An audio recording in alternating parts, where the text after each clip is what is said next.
went to work, beautiful Oklahoma morning, and then who would even imagine something like that could happen? In an instant, 9:02. The world, their lives changed, or our lives changed, the world changed. Oklahomans were in shock, there's no question. Never before had anyone dreamed something like this could happen here, and no one knew yet what this really was. We got there as people were coming out. They were just starting, the ones that could, and just these dazed people everywhere. They didn't know what to do or where to go or even what to say. Just that stunned face. Kathy Tatum was working on a documentary at the time. She was just about to log some of her footage from a recent trip to Central America when the bombing happened only a few blocks away. The bang hit, and then the shake. The shake came after the bang like an earthquake, and being a good California kid, I grabbed a door frame thinking it's an earthquake. But this was no earthquake. Her husband, Leroy, flew one of the news helicopters in Oklahoma City. It's from the air. Kathy and many others saw just how horrible this situation truly was. And I remember that one shot when the chopper came around the building and the smoke cleared, and you saw the building. It's like, oh my gosh, the building's gone. Wow, holy cow! About a third of the building has been blown away. Gary Griggs has been a Channel 2 photojournalist for nearly 4 decades. He remembers everyone being stunned and glued to the television. Then, he says, the adrenaline kicked in, and half the newsroom headed down the turnpike, including longtime anchor Jerry Weber. See the emergency workers waiting just outside the bombed out building. They can hear survivors in there. They can even touch some of the survivors in there. And of course, there are people in there who did not survive. Everybody was in disbelief. And almost anybody you talk to, they just can't believe something like this would happen in Oklahoma.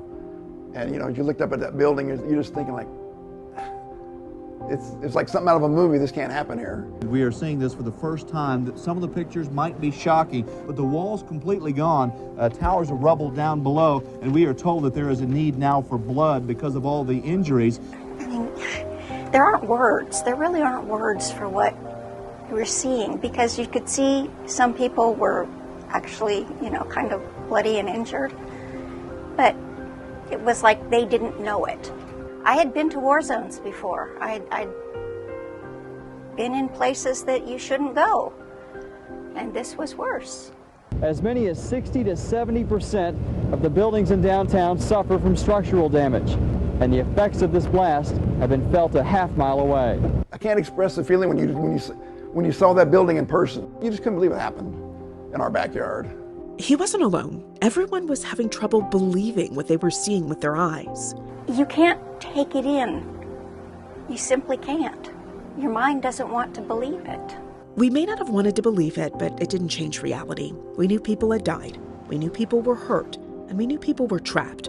So Oklahomans pulled themselves up by their bootstraps and got to work. People walking around with less injuries, pitching right in to help those who were not so fortunate, who were a little more injured. Before long, help was coming from every which way. People didn't know what to do, only that they needed to do something. I mean, people were showing up with, just a box of sandwiches. People were showing up with water. They were showing up with brooms, like they could sweep it away. You can't sweep that away. You can see the videos, like just people just running towards. Yeah, that's the Oklahoma spirit. Everyone was figuring things out together. The news crews were no exception.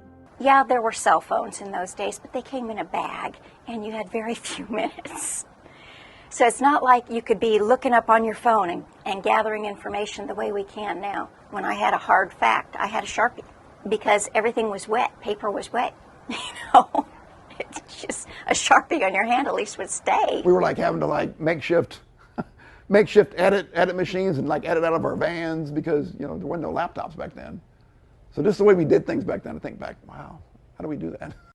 I can remember this one producer out of Seattle. It had been raining since afternoon, and I looked like a drowned rat. And I certainly didn't have a makeup bag with me.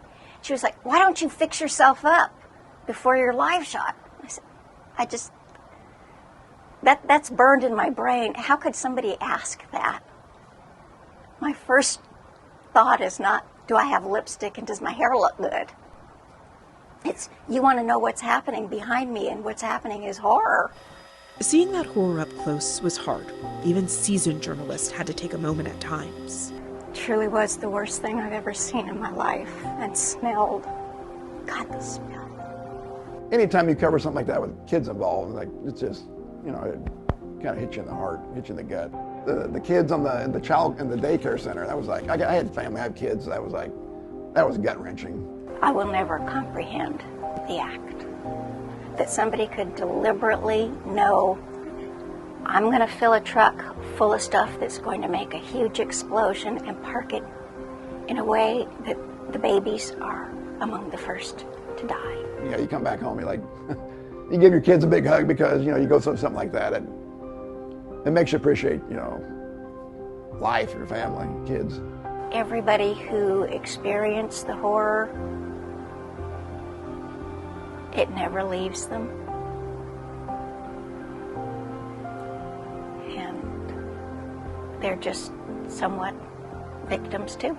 And so an Oklahoma day that began in sunshine ends tonight in the rain. God's own tears, perhaps. I'm Jerry Weber in Oklahoma City. For 3